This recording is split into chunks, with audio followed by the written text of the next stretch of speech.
ఇంత మండు టెండలో మన గన్నవరం నియోజకవర్గం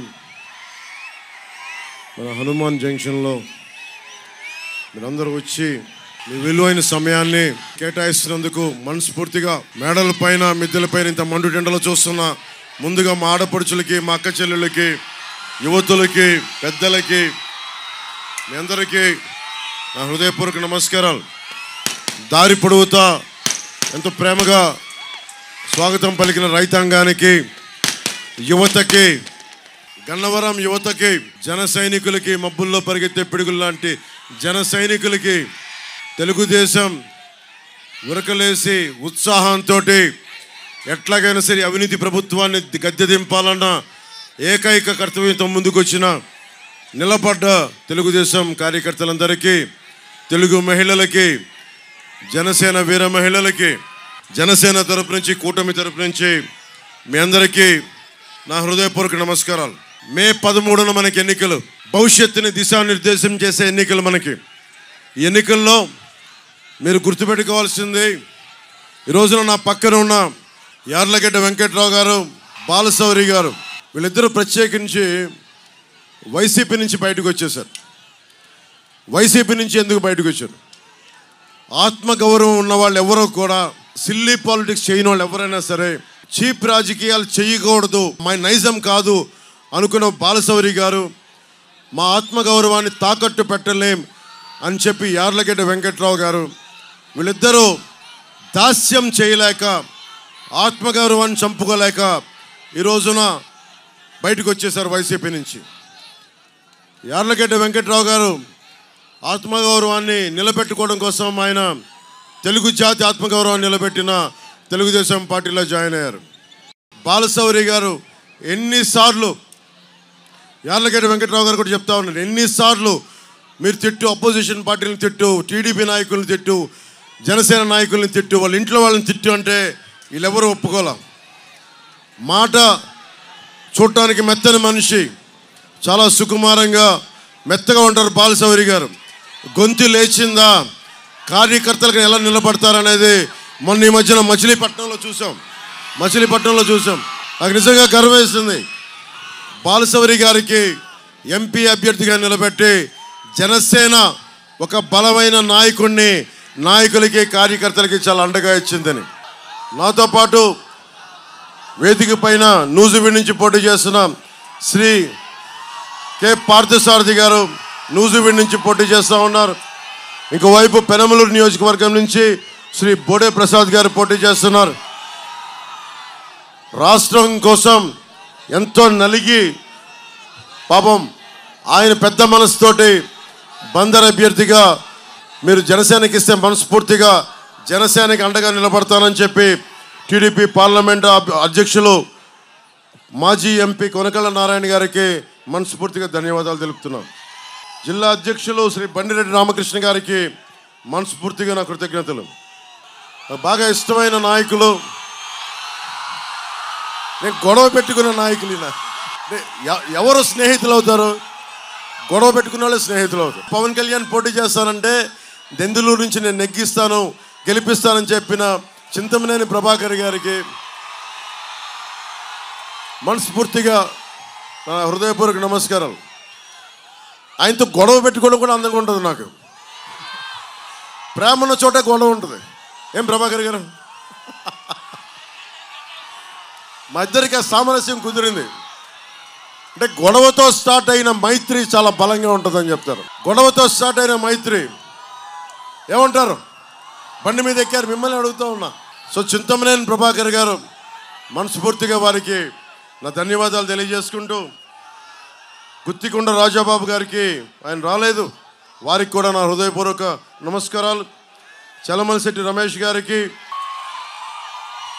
మల్లవల్లి SEZ కోసం తెలంగాణ నవాబులు ఇచ్చిన భూముల్ని ఉర్దూ ఒరిజినల్ పత్రాలు ఉండి వాళ్ళకి అన్యాయం జరిగింది, మల్లపల్లి SEZ వల్ల మీరు రావాలి అని చెప్పి నా కోసం పని కట్టుకొని వచ్చిన చలమలశెట్టి రమేష్ గారికి, గన్నవరం నియోజకవర్గ సమస్యల్ని జనసేనకి ముందుండి తీసుకొచ్చిన చలమలశెట్టి రమేష్ గారికి మనస్ఫూర్తిగా నా హృదయపూర్వక నమస్కారాలు.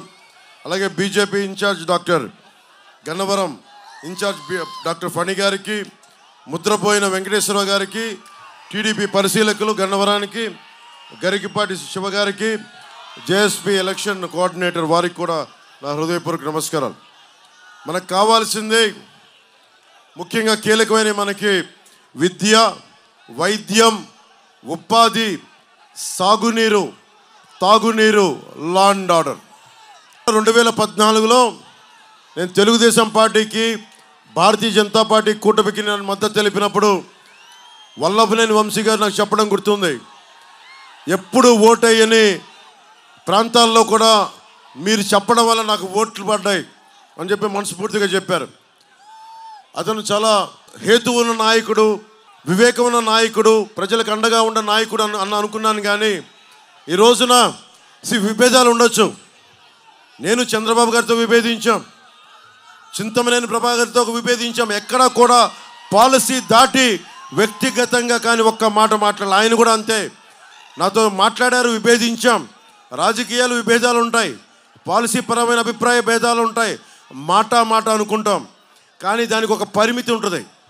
కానీ వల్లభనేని వంశీ గారు నాకు ఇందాక మన యార్లగడ్డ వెంకటరావు గారు చెప్తా ఉన్నారు, మీరు కూటమికి, ముఖ్యంగా జనసేన మద్దతుదారులకి, జనసేన నాయకులకి, జనసేన వీర మహిళలకి ప్రత్యేకించిన విన్నపం. వల్లభనేని వంశీ గారు చెప్తున్నది నా దృష్టికి వచ్చింది. మీరు ఓటు ఎంపీగా బాలశౌరి గారికి వేసి మనకి గన్నవరం ఎమ్మెల్యే మట్టుకు నాకేయండి అని అడుగుతున్నారని. మీరు అది కూటమిలో అది సమంజసం కాదు. ముఖ్యంగా మనం అందరం గౌరవించే తెలుగుదేశం వ్యవస్థాపక అధ్యక్షులు స్వర్గీయ నందమూరి తారక రామారావు గారు, మీకు తెలుసు ఆయన అంటే నాకు ఎంత ఇష్టమో. ఆయన పాటను కూడా నేను సినిమాలో పెట్టుకున్నాను, ఆడవారి మాటలకు అర్థాలు వేరులేను. ఆయన సినిమాలకి, ఆయన పాత సినిమాలకి అంత అభిమానం. అలాంటి వ్యక్తికి మహోన్నతుడికి పుట్టిన ఆయన కుమార్తెని వల్లభనేని వంశీ గారు ఆ రోజున నాకు అసెంబ్లీలో మాట్లాడడం చాలా బాధ కలిగించింది, నిజంగా బాధ కలిగించింది. చంద్రబాబు గారితో విభేదాలు ఉండటం వేరు, లోకేష్ గారితో విభేదాలు ఉండటం వేరు. కానీ వచ్చి నిజంగా పాపం భువనేశ్వరి గారిని ఆ విధంగా కించపరిచేలా మాట్లాడటం నాకు చాలా చాలా బాధ కలిగించింది. జనసేన ఊహించుకోండి, భువనేశ్వరి గారిని అంటే నా సోదరుని అన్నట్టే, భువనేశ్వరి గారిని అన్నట్టు నా సోదరుని అన్నట్టే. ఎందుకంటే మన ఆడపడుచులకి, అక్కడున్న దూరాన ఉన్న ఆడపడుచులకి, అక్క చెల్లెళ్ళకి అందరికీ గౌరవం ఇచ్చేది జనసేన పార్టీ. నాయకులతో అభిప్రాయ భేదాలు ఉండొచ్చు, వైసీపీ నాయకులతో అభిప్రాయ భేదాలు ఉండొచ్చు, జగన్ గారితో కూడా విభేదాలు ఉన్నాయి. కానీ ఎప్పుడు కూడా వారి సతీమణిని ఎప్పుడు కించపరిచేలా మాట్లాడలేదు. తగ్గించం, అది మన సంస్కారం, మన పెద్దలు నేర్పించిన సంస్కారం. కానీ వల్లభనేని వంశీ గారికి ఓటు కనుక జనసేన మద్దతుదారులు వేస్తే స్త్రీని అగౌరవపరిచిన వ్యక్తికి, ఆడవారిని అగౌరవపరిచిన వ్యక్తికి, మా సోదరుని అగౌరవపరిచిన వ్యక్తికి మనం మద్దతు తెలిపినట్టే.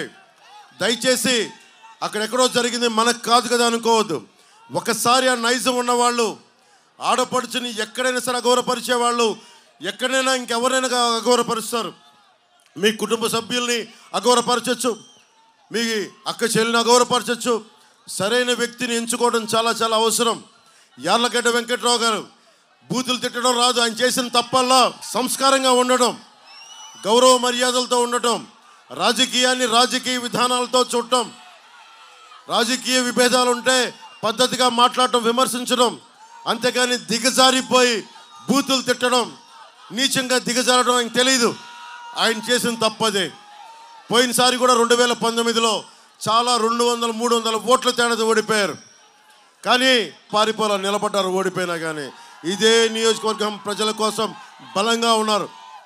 ఎన్ఆర్ఐ అమెరికాకి వెళ్ళిపోయి ఉండొచ్చు, సుఖంగా ఉండొచ్చు, కానీ లేదు, నిలబడాలి, మన నియోజకవర్గానికి ఓడినా నిలబడాలని చెప్పి పార్టీని కూడా వదల్లా. అలాంటి వ్యక్తిని నువ్వు మాట్లాడితే పవన్ కళ్యాణ్ గారిని తిట్టు, చంద్రబాబు గారిని తిట్టు, పవన్ కళ్యాణ్ తిట్టు, వాళ్ళ ఇంట్లో వాళ్ళని తిట్టు అంటే అది నా సంస్కారం కాదు. నేను అలాంటి దిగజారుడు పనులు చేయలేను. అన్ని మాటలందుకు ఆయన ఆత్మాభిమానంతో, ఆత్మగౌరవంతో బయటకు వచ్చేసారు. అలాంటి వ్యక్తికి ఈ రోజున నేను 2 చేతులెత్తి మీకు ఆర్థిస్తున్నాను, అభ్యర్థిస్తున్నాను. ముఖ్యంగా జనసేన మద్దతుదారులకి బాధ్యత మన మీద ఉంది, మన మీద బాధ్యత ఉంది. నేను తగ్గి మిమ్మల్ని అందరినీ గెలిపించదనుకున్నాను. ఇక్కడ నేను తగ్గాను. ఎందుకు తగ్గానంటే రేపొద్దున మన గన్నవరం నియోజకవర్గం నుంచి ప్రజాప్రతినిధులు, విద్యావంతులు, సామాజికవేత్తలు నాకు ఒక విజ్ఞాపన పత్రాన్ని ఇచ్చారు. దాంట్లో ముఖ్యంగా వాళ్ళు అడిగింది ఒకటే, మీ అందరి భవిష్యత్తు కోసం అడిగారు. బందర్ పోర్ట్ని అభివృద్ధి చేయమని చేయండి. Machilipatnam to Kalluru bypass NH 216 హైవేని ఏర్పాటు చేయండి. చట్ట ప్రకారం భూములు కోల్పోయిన వారికి నష్టపరిహారం ఇప్పించండి. గన్నవరం ఎయిర్పోర్ట్స్ కోసం సేకరించిన భూములకి ల్యాండ్ పూలింగ్లో అమరావతిలో ప్లాట్లు కేటాయించండి, కౌలు బకాయిలు ఇప్పించండి అడుగుతూ ఉన్నారు. ఉన్న ఎమ్మెల్యే బ్రహ్మలింగయ్య చెరువుని మట్టి దవ్వేశారు. చెరువులను కాపాడుకోవాలి మనం. అలాంటి చెరువుల్ని వీళ్ళు మట్టి కింద తవ్వేసుకుంటున్నారు. వందల కోట్లు దోచేశారు ఇక్కడ. కానీ బ్రహ్మలింగయ్య చెరువుని విద్యావంతులు, మేధావులు, సామాజికవేత్తలు అడుగుతూ ఉన్నారు. బ్రహ్మలింగయ్య చెరువుని రిజర్వాయర్ గాను, పర్యాటక అభివృద్ధి గాను, మరియు సాగునీరు, తాగునీరుని అందించమని కోరుకుంటూ ఉన్నారు. గన్నవరంలో IT కారిడార్ని పెట్టండి. మనకి మల్లపల్లిలో పూర్తి స్థాయిలో పరిశ్రమలను ఏర్పాటు చేయండి. అలాగే విజయవాడ ఏలూరు మధ్యలో రైల్వే లైన్ క్రాసింగ్ నెంబర్ 33-4 వద్ద అండర్ పాస్ ఏర్పాటు చేయాలి అంటే ఖచ్చితంగా అది రైల్వే లైన్ కాబట్టి మన బాలశౌరి గారు గాజు గ్లాసు గుర్తు మీద ఆయనే మాట్లాడగలరు. ఇవన్నీ ఆయన మాట మెత్తగా ఉంటుంది. గొంతెత్తితే పగిలే కొద్ది గాజు ఎంత పదునెక్కుద్దో ఆయన అంత పదునెక్కే మనిషి, పదునున్న మనిషి ఆయన. అలాగే NH 16 వేలూరు క్రాసింగ్ని కూడా జాతీయ రహదారికి అండర్ పాస్ ఏర్పాటు చేయమంటా ఉన్నారు. 2 అండర్ పాస్లు కోరుకుంటా ఉన్నారు, బ్రిడ్జ్లు కోరుకుంటా ఉన్నారు. ఇవన్నీ కొన్ని కేంద్ర ప్రభుత్వం పరిధిలో ఉన్నాయి, కొన్ని రాష్ట్ర ప్రభుత్వ పరిధిలో ఉన్నాయి. వీటన్నిటిని మనస్ఫూర్తిగా మేము బాధ్యత తీసుకొని పూర్తి చేస్తామని నేను మీ అందరికీ మాటిస్తున్నాం. నేను ఇదే ఈరోజు అడుగుతూ ఉన్నాం. నేను పని చేస్తాను, పిఠాపురం నుంచి పోటీ చేస్తున్నాను, పని చేస్తాను, మేమందరం కలిసి పని చేయిస్తాను. ముఖ్యంగా సిబ్బంది కొరతతోటి మీరు అడిగారు కదా, జగన్కి మీరు చాలామంది ఓటేసి ఉండొచ్చు. పోయినసారి మెగా DS నువ్వు చొక్కా చించుకున్నావు, నువ్వు షారుఖ్ ఖాన్ లాగా ఉన్నావు, ఒక్కొక్కరికి ఒంటి మీద బలం, అస్సలు కొవ్వులు లేకుండా బలంగా ఉన్నారు. మీరు కోరుకుంది ఏం కావాలి? నీకు ఉపాధి అవకాశాలు కావాలి, విద్యా అవకాశాలు కావాలి. ఏం కావాలి నీకు? మీ అందరికీ ఉపాధి అవకాశాలు కావాలి. ఉపాధి అవకాశాలు ఎలా వస్తాయి? మద్యం అమ్మేవాడు ఉపాధి అవకాశాలు ఇవ్వగలడా? గంజాయి అమ్మేవాడు ఉపాధి అవకాశాలు ఇవ్వగలడా? ఎవడు ఇవ్వగలడు ఉపాధి అవకాశాలు? బాధ్యతగా ఉండే ప్రజాప్రతినిధుల కూటమే మనకి బాధ్యతగా మీకు ఉపాధి అవకాశాలు అందించగలదు. 30,000 మంది ఆడపిల్లలు, తల్లులు ముందు చెప్తా ఉన్నాను, 30,000 మంది ఆడపిల్లలు అదృశ్యం అయిపోతే ఒక్క ప్రజాప్రతినిధి మాట్లాడాల. వల్లభనేని వంశీ గారిని అడగండి, రేపు పొద్దున కనిపిస్తే నమస్కారం చెప్తాను, అన్నీ చేస్తాను. కానీ పాలసీ పరంగా నా సొంత రక్తం అయిందైనా సరే నేను విభేదాలు పెట్టుకుంటాను. వల్లభనేని వంశీ గారు నాకు తెలిసి ఉండొచ్చు, 2014లో ఆయనకి మద్దతు తెలిపి ఉండొచ్చు. కానీ ప్రజాక్షేమం కోసం, రాష్ట్ర హితువు కోసం ఈ రోజున జనసేన మద్దతుదారులు ఆయనకి దయచేసి ఆయన మాటల వల్ల పడొద్దు. ఆయన డబ్బులు ప్రలోభాలు పెడతారు, దానికి పడకండి. 2,000 రూపాయలకి దయచేసి మనం లొంగిపోతే మీ బంగారు భవిష్యత్తుని మీరే పాడు చేసుకునే వాళ్ళు అవుతారు. ముఖ్యంగా జనసేన మద్దతుదారులకి 2 చేతులెత్తి నమస్కరిస్తున్నాను. నేను ధర్మం కోసం పోరాడుతున్నా. ధర్మందే గెలుపు, ధర్మందే విజయం, పొత్తుదే గెలుపు, కూటమిదే పీఠం. రాగానే మెగా DSCని మనకి నోటిఫికేషన్ విడుదల చేస్తాం. అలాగే ఎస్ఐ ఉద్యోగాలకు కానీ, ఎస్ఐ రిక్రూట్మెంట్ కానీ, మనకి కానిస్టేబుల్ రిక్రూట్మెంట్ కానీ జరగల. అందరికీ, ఉద్యోగులందరికీ కాంట్రిబ్యూటరీ పెన్షన్ స్కీమ్ని తిరిగి దాన్ని ఎలా తీసుకురావాలి, దానికి ప్రత్యామ్నాయ మార్గాలు ఎతికి దానికి అండగా నిలబడాలి. ప్రతి ఉద్యోగికి నెల జీతాలు సక్రమంగా వచ్చేలాగా కాంట్రిబ్యూటరీ పెన్షన్ స్కీమ్కి సంవత్సరంలోపు ఒక పరిష్కార మార్గాన్ని కనుక్కుంటామని నేను మీకు మాటిస్తున్నాను. గన్నవరం కామ్రేడ్ సుందరయ్య, పుచ్చలపల్లి సుందరయ్య మీకు ఎంతమందికి తెలుసో తెలియదు. మీలాగే ఎర్ర కండువాలు కట్టుకొని దోపిడీ చేసే ఒక్కొక్కడి మీద పోరాటం చేసినాడు. ఆ ఎర్ర కండువా విప్లవానికి చిహ్నం, విప్లవానికి గుర్తు, మార్పుకి గుర్తు. ఆ ఎర్ర కండువ గుర్తుపెట్టుకుని పుచ్చలపల్లి సుందరయ్య గారు తెలంగాణ సాయుధ పోరాట యోధుడు, కమ్యూనిస్ట్ యోధుడు. జగన్ కథలు చెప్తాడు, క్లాస్ వార్ అని కథలు చెప్తాడు. క్లాస్ వార్ ఉన్నాడు, ఏం చేశాడు? కూర్చోబెట్టి సారా కొట్లు పెట్టాడు, సారా ఫ్యాక్టరీలు పెట్టాడు, 40,000 కోట్లు దోచేశాడు. భవన నిర్మాణ కార్మికులు కండను కరిగించి రక్తాన్ని ధారపోసి మనందరం కలిసి ఒక 450 కోట్లు భవన నిర్మాణ కార్మికుల సంక్షేమ నిధికి ఇస్తే సంక్షేమ నిధిని దోచేసిన వ్యక్తి. ముఖ్యంగా భవన నిర్మాణ కార్మికులు దారి పొడవుతో నాకు నమస్కారాలు తెలియజేస్తుంటే వారికి ఒకటే చెప్తా ఉన్నాను, భవన నిర్మాణ కార్మికులకి మేము మీకు అండగా ఉంటాం. సంక్షేమ నిధిని తిరిగి రాగానే మీ అకౌంట్లు వేసే బాధ్యత మేము తీసుకుంటాం. అలాగే ముఠా కూలీల సంక్షేమాన్ని కూడా మేము బాధ్యత తీసుకుంటాం. కనకదుర్గమ్మ గుడి ఇక్కడ ఎర్రతువాళ్ళు చూస్తామంటే చాలామంది కనకదుర్గమ్మ వారికి వెళ్తారు. అమ్మవారిని లాగే విగ్రహాలను ఊరేగించడానికి రథానికి ఉండే 3 వెండి సింహాలు మాయమైపోయినాయి. మాట్లాడితే ఏం మాట్లాడుతున్నారు? ఒక్కొక్కళ్ళు మాట్లాడితే సింహాలు పోతాయి, ఏం చేసుకుంటాం, మేడలు కట్టుకుంటావా, మిద్దెలు కట్టుకుంటావా అంటున్నారు. కాల్మనీ కేసులో పోలీస్ స్టేషన్ చుట్టూ తిరిగిన వ్యక్తి ఈ వైసీపీ ప్రభుత్వం వాళ్ళని తీసుకొచ్చి మనకి చైర్మన్ బాధ్యత ఇచ్చారు. వాళ్ళకి ఏదైనా మాట్లాడితే అమ్మవారి విగ్రహాలు పోతే కూర్చోబెట్టి ఏం మాట్లాడుతున్నాం, అమ్మవారి విగ్రహాలు ఏం చేయించుకుంటాం, మేడలు కట్టుకుంటాం, మిద్దెలు కట్టుకుంటాం అన్నారు. ధర్మాన్ని, అన్ని ధర్మాలకి, ఇస్లాం ధర్మానికి, మనకి Abrahamic religions, Christianity, Jesus Christ ఆయన ముందుకు తీసుకెళ్ళిన క్రిస్టియన్ మతాన్ని కానీ నిజానికి గుండెల్లో పెట్టుకున్న భారతదేశ ధర్మాన్ని, సనాతన ధర్మాన్ని వైసీపీ నాయకులు దెబ్బలాడుతా నీచంగా ఉంటే ఒక్క వైసీపీ నాయకులు మాట్లాడాల, వల్లభనేని వంశీ గారు మాట్లాడాల, అందరూ కించపరిచారు. మీరు ఇష్టపడే దేవతల్ని, దుర్గమ్మ వారిని, వెండి సింహాలు పోతే అగౌరవపరిచే వ్యక్తుల్ని మీరు ఎన్నుకుంటారా లేదా అనేది మీ మనస్సాక్షికి వదిలేస్తున్నాం. ఏ దేవత అయినా సరే, అల్లా అవ్వచ్చు, జీసస్ అవ్వచ్చు, అమ్మవారు అవ్వచ్చు, మనం ఎవరినైతే పూజిస్తామో వాళ్ళని అగౌరవపరిస్తే అగౌరవపరిచిన పార్టీని, అగౌరవపరిచిన ప్రజాప్రతినిధుల్ని, వాళ్ళతో సంఘటితమైన వ్యక్తుల్ని మనం వెంట వేసుకుంటే మన ధర్మాన్ని మన అవమానం చేసుకున్నట్టు. ఏ స్థాయికి దిగజారిపోయారంటే నకిలీ టికెట్లు, దేవస్థానం దర్శనం టికెట్లు నకిలీ కొట్టి మరి డబ్బులు చేసుకున్నారు. నాకు బాగా బాధపడింది భువనేశ్వర్ గారిని అంటాం. ఏ కూతురు, ఏ తండ్రికి కూడా, ఏ కుటుంబ సభ్యుడికి కూడా అలా బాధ రాకూడదు. అందుకని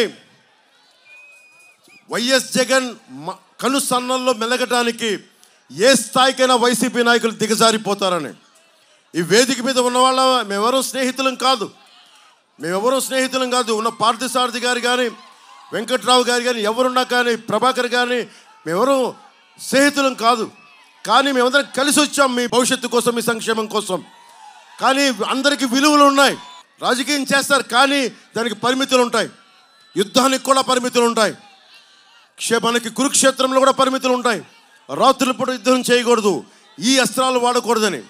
అలాగే మొన్న మధ్య జరిగిన ఇజ్రాయెల్ పాలిస్తున్న వారిలో కూడా మనం కూర్చోబెట్టి జెనీవా కన్వెన్షన్ ప్రకారం మేము ఈ ఆయుధాలు వాడకూడదు, కెమికల్ వెపన్స్ వాడకూడదు, నియమాలతో ఉంటుంది యుద్ధం కూడా. కానీ మన రాష్ట్ర రాజకీయాలకి నియమాలు లేవు, దిగజారిపోయారు. ఈరోజు వైఎస్ జగన్ బాధపడిపోతున్నాడు. కూటమంతా నా మీద కక్ష కట్టింది, ప్రత్యర్థులంతా ఏకమై నన్ను ఓడించడానికి ఉన్నారని. అరే అపోజిషన్ ఉందా నిన్ను గెలిపించడానికా, ఉందా మేము గెలవడానికా? ఆ లాజిక్ ఏంటి బాబు? నాకు అర్థం కాదు. నిన్ను గెలిపించడానికా మేము ఉంది ఇక్కడ అంటే నువ్వు మర్చిపోయావా? నువ్వు పంచాయతీ ఎన్నికల్లో, స్థానిక ఎన్నికల్లో ఏం చేశారు? ఒకరిని నామినేషన్లు ఏనిచ్చారా? 4 దశాబ్దాలు ఉన్న టీడీపీ పార్టీని నామినేషన్ వేయనివ్వలా. అధికారులందరూ, పోలీసు అధికారులందరూ గుప్పిట్లో పెట్టుకున్నావు అంటే నువ్వు చేస్తే న్యాయం. ఇక్కడ మా ప్రభుత్వం ఏముంది? ఎలక్షన్ కమిషన్ నిర్ణయించుకుంది. మీరు తప్పులు తడకలతో అధికారులు చేస్తూ ఉంటే మార్చింది. అంటే నీకు అధికారులు పోతే అంటే నీకు భయపడేస్తే ఎలక్షనీరింగ్ చేయనివ్వరని. అంటే మీ సంక్షేమం, ఇక్కడున్న అందరు పొద్దు నుంచి ఇంటర్వ్యూలు చెప్తా ఉన్నా, సంక్షేమం అభివృద్ధి 2 పక్క నడవాలి. నేను కౌలు రైతులు కానీ కోట్ల రూపాయలు ఇవ్వగలిగానంటే నేను సినిమా చేశా, భీమ్లా నాయక్ చేశాను, ఒక వకీల్ సాబ్ చేశా, నేను ఒక్కరిని షూటింగ్ చేస్తే కనీసం ఒక రోజుకి 1000 మంది బతుకుతారు, జీతపత్యాలు తీసుకుంటారు, తిండి ఉంటుంది, కుటుంబాలను పోషిస్తాం. కానీ అలాంటి అభివృద్ధి ఉంటేనే కదా మనం ఏదైనా చేయాలి. డబ్బులు లేకుండా ఎక్కడి నుంచి సంక్షేమం పట్టుకొస్తాం? కూటమి ఒకటే అనుకుంటుంది, చంద్రబాబు గారు కానీ, నేను కానీ, మోదీ గారు కానీ ఒకటే అనుకుంటున్నాం, అభివృద్ధి మనకి సంక్షేమ కార్యక్రమాలు పక్క పక్కన ఉండాలి, జోడు గుర్రాల్లాగా పక్క పక్కన వెళ్ళాలి. అందుకని సంక్షేమాన్ని వీళ్ళు ఎంత ఇస్తున్నారో మీరు మేనిఫెస్టో చూశారు. ప్రతి మహిళకి 3 సిలిండర్లు రాగానే, యువతకి మెగా డిఎస్సి, ప్రతి సంవత్సరం 4 లక్షల ఉద్యోగాలు, అన్నిటికంటే కూడా సాగునీరు, ముఖ్యంగా మనకు కావాల్సిన ఇన్ఫ్రాస్ట్రక్చర్, రోడ్ల నిర్మాణం అన్నీ తొందరగా పూర్తి చేస్తాం. అన్నిటికీ మించి ఆడబిడ్డలు క్షేమంగా వెళ్ళాలంటే లా అండ్ ఆర్డర్ చాలా బలంగా ఉండాలి. ఒక్కొక్కరికి మన చింతమనేని ప్రభాకర్ గారు అన్నారు, గట్టి వ్యక్తి, బలమైన వ్యక్తి, వైసీపీ దాష్టీకాలను తట్టుకున్న, ఇబ్బంది పడి కూడా ధైర్యంగా ఈరోజు నిలబడ్డ వ్యక్తి. అలాంటి వ్యక్తి కూటమి ఉంది ఇక్కడ, బలంగా నిలబడతాం. 1800 ఉండే ఇసుకని 5000 చేశారు. ఈసారి ప్రజలు ప్రశాంతత కోరుకుంటా ఉన్నారు. మీరే చెప్పండి, బ్రహ్మయ్యలింగం చెరువుని రిజర్వాయర్గా అభివృద్ధి చేసి సుమారు 12,000 ఎకరాలకి సాగునీటి అందించాల్సిన అవసరం ఉన్న చోట విపరీతంగా మట్టి తవ్వేశారు. ఒక్కసారి నీళ్లు నిండితే ఆ ప్రాంతం మొత్తం 2 సంవత్సరాలు అక్కడే కాకుండా గ్రౌండ్ వాటర్ కూడా పూర్తి సమృద్ధి అయిపోయి చెరువుని మట్టికి వాడేశారు. ప్రకృతి వనరులు మన ఉమ్మడి హక్కు, ఒక ఎమ్మెల్యేకి వాళ్ళ అనుచరులకి కాదు. ఇది దారి పొడవుతా యువతను అడుగుతా ఉన్నా, మీకు రౌడిజం చేసే ఎమ్మెల్యేలు అంటే మీకు భయమా? మీకు అదే నా గన్నవరం సత్తా. చొక్కాలు చించుకుంటా ఉన్నారు, మీరు స్లోగనీరింగ్ చేస్తూ ఉన్నారు, చేతులు ఎత్తుతూ ఉన్నారు. మీరు మార్పుకి ముందుకెళ్ళకపోతే మీరు ఎన్ని ఎర్ర తువ్వాళ్ళు కట్టుకున్నా, పచ్చ తువ్వాళ్ళు కట్టుకున్నా పని చేయదు. ఓట్లేసేటప్పుడు మీకోసం నిలబడే నాయకుల సమూహానికి మీరు అండగా ఉండాలి. మల్లవల్లి SEZ రైతాంగానికి నేను మాటిస్తూ ఉన్నాను. ఇక్కడ ముందున్నారు ఇందాక, ముఖ్యంగా మీ బాధలు నేను అర్థం చేసుకున్నవాడిని, మీ బాధలను అర్థం చేసుకున్నవాడిని. ఇండస్ట్రియల్ పార్కులు, ఫుడ్ పార్కుల కోసం మొదలైన కారిడార్ ప్రభుత్వం వచ్చాక మొత్తం ఏది ఉద్దేశంగా ఇవ్వబడిందో దాన్ని దానికి సంపూర్తి చేయలేదు. ఇక్కడ ఇండస్ట్రీకి వచ్చే పరిస్థితులు తీసేశారు. ఎమ్మెల్యే కానీ, ఎమ్మెల్యే మనుషులు కానీ ఏ పరిశ్రమ పెట్టాలన్నా మాకు ఎంత ఇస్తావు, డబ్బులు ఎంత ఇస్తావు, మాకు రాయితీలు ఇస్తాం కానీ మీకు లంచాలు ఎందుకు ఇవ్వాలి? ఇక్కడ ఉన్న వాళ్ళు ఎవరికి అవినీతికి అవసరం లేదు, డబ్బులు అవసరం లేదు. ప్రతి పారిశ్రామికవేత్తని సంపూర్ణంగా మల్లవల్లి SEZ కోసం అందరికీ అండగా నిలబడతాం. ఎవరైనా సరే మిమ్మల్ని బెదిరిస్తే మాకు చెప్పండి, మేము వచ్చి మేము మీకు అండగా ఉంటాం. అలాగే మల్లవల్లి రైతులకి పరిహారం బాధ్యత మేము తీసుకుంటాం.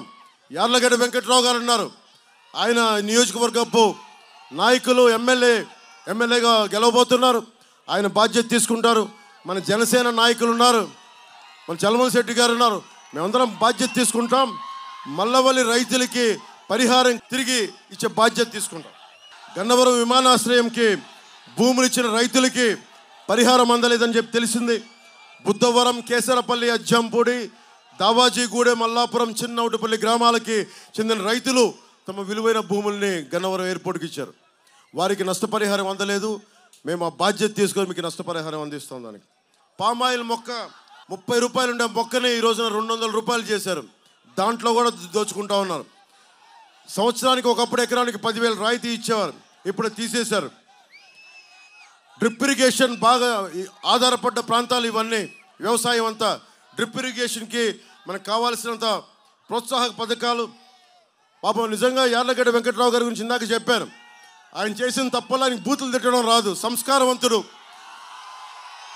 మీకు భయపెట్టేవాడు కావాలా? మీరు చెప్పండి, భయపెట్టేవాడు కావాలా లేదా సంస్కారంతో మీకు అండగా నిలబడే యార్లగడ్డ వెంకట్రావు గారు కావాలా? యార్లగడ్డ వెంకట్రావు గారే కదా మనకి.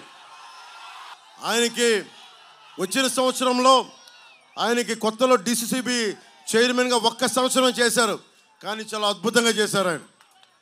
ఆ అద్భుతంగా చేసిన వ్యక్తి ఊహించుకోండి, ఎమ్మెల్యేగా ఉంటే ఒక్క DCCB చైర్మన్ అంత అద్భుతంగా చేసినప్పుడు రేపు పొద్దున ఎమ్మెల్యేగా గెలిస్తే మేమందరం కలిసి గన్నవరం అభివృద్ధికి మేము మీకు అండగా ఉంటాం. మీరు కోరుతున్నవి పైప్ లైన్ కావాలి, తాగునీటి సమస్య ఉంది. ప్రధానమంత్రి నరేంద్ర మోదీ గారు జల్ జీవన్ మిషన్ ఇచ్చారు. ఎక్కడా కూడా ప్రజలకి తాగునీటి ఇబ్బంది పడకూడదని ఒక్కళ్ళు ముందుకు తీసుకెళ్ళా. పైప్ లైన్ వేయటం, దాంట్లో డబ్బులు దోచేయడం, పైప్ లైన్ వేయకపోవడం. అలాగే రామవరప్పాడు, ఎన్నికేపాడు ట్రాఫిక్ సమస్యను కూడా దీన్ని సరి చేస్తాం. పోలవరం కుడి కెనాల్ని మన ఏలూరు కెనాల్తో అనుసంధానం చేస్తే ముఖ్యంగా మన రైతాంగానికి నీటి సమస్య తీరుతుంది, సాగునీటి సమస్య. అలాగే కేసరపల్లి బ్రిడ్జి నిర్మాణం, వీటన్నిటిని ముందుండి తీసుకెళ్తాం. అలాగే చింతలపూడి ప్రాజెక్టు, చంద్రబాబు గారు ఎప్పుడు వచ్చినా సాగునీటి ప్రాజెక్టులని బాగా ముందుకు తీసుకెళ్తారు. చింతలపూడి ప్రాజెక్ట్ని 3,800 కోట్లు పోయినసారి టీడీపీ హయాంలో చేస్తే ఈసారి 1 కోటి రూపాయలు కూడా విడుదల చేయలేం. మరి సాగునీటి ఎక్కడి నుంచి వస్తాయి? రైతు దుర్భిక్షంలో ఉండడా, రైతు గిట్టుబాటు ధర ఇవ్వరు, కనీస మద్దతు ధర ఇవ్వరు, సాగునీరు కూడా ఇవ్వరు. వచ్చాక మనం చింతలపూడికి ఏం బలంగా కేటాయించి దాన్ని పూర్తి చేసే బాధ్యత మనందరం తీసుకుందాం. పార్థసారథి గారు ఉన్నారు. పార్థసారథి గారు ఇలాంటి సీనియర్ నాయకులందరూ బాధ్యతతోటి మేమందరం కలిసి ముందుకు తీసుకెళ్తాం. ముఖ్యంగా యువతకి చెప్తా ఉన్నా, యువతకి మీరు ధైర్యం చేయకపోతే మార్పు రాదు.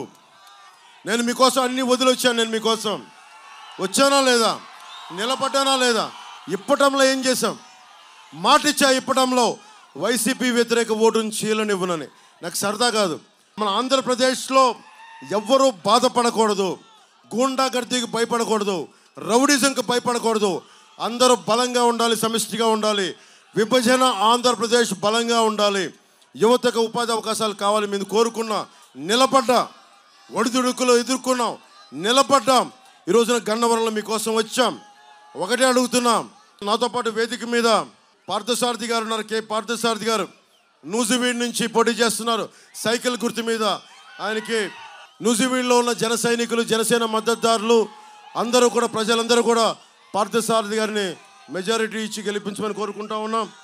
బోడే ప్రసాద్ గారు పెరంలూరు నియోజకవర్గం నుంచి సైకిల్ గుర్తు మీద వారిని గెలిపించవలసిందిగా కోరుకుంటున్నాను భారీ మెజారిటీ తోటి. యార్లగడ్డ వెంకట్రావు గారు గన్నవరం మన కూటమి అభ్యర్థి, సహనవంతుడు, ప్రతిభాశీలి, సంస్కారం ఉన్నవాడు, నిలబడేవాడు, దమ్మున్నవాడు సైకిల్ గుర్తు మీద పోటీ చేస్తూ ఉన్నారు. తెలుగుదేశం పార్టీ కూటమి అభ్యర్థిగా వారిని భారీ మెజారిటీతో గెలిపించమండి. అలాగే బాలశౌరి గారు ఇందాక చెప్తున్నారు, చిరంజీవి గారి పాట కొడితే కొట్టాలిరా 6 కొట్టాలని. ధోని కొడితే 6 ఎలా ఉంటుంది? కొడితే కొట్టాలిరా 6 అంటారు చిరంజీవి గారి. నెంబర్ 6 పార్లమెంట్ అభ్యర్థులుగా నెంబర్ 6 బాలశౌరి గారు గుర్తుపెట్టుకోండి.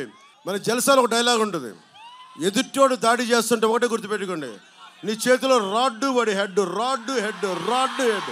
అలాగా పార్లమెంట్ అభ్యర్థిగా number 6 Balashowry, number 6 Balashowry, number 6 గాజు గ్లాసు గుర్తు, నెంబర్ 6 బాలశౌరి, నెంబర్ 6 గాజు గ్లాసు బాలశౌరి, నెంబర్ 6 గాజు గ్లాసు బాలశౌరి, నెంబర్ 6 గాజు గ్లాసు బాలశౌరి.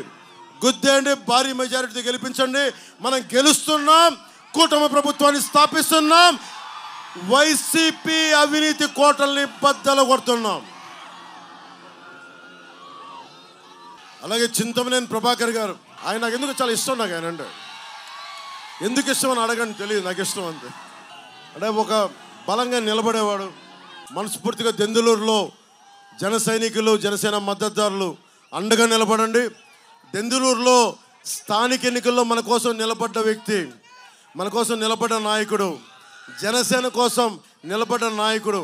సో మీ అందరికీ ధన్యవాదాలు తెలియజేసుకుంటూ, బాలశౌరి గారికి గుర్తుపెట్టుకోండి, యార్లగడ్డ వెంకట్రావు గారికి నెంబర్ 2 ఎమ్మెల్యే అభ్యర్థిగా నెంబర్ 2 యార్లగడ్డ వెంకట్రావు సైకిల్ గుర్తు, నెంబర్ 2 యార్లగడ్డ వెంకట్రావు సైకిల్ గుర్తు, నెంబర్ 2 పార్లమెంట్ అభ్యర్థిగా నెంబర్ 6 గాజు గ్లాసు బాలశౌరి గారు.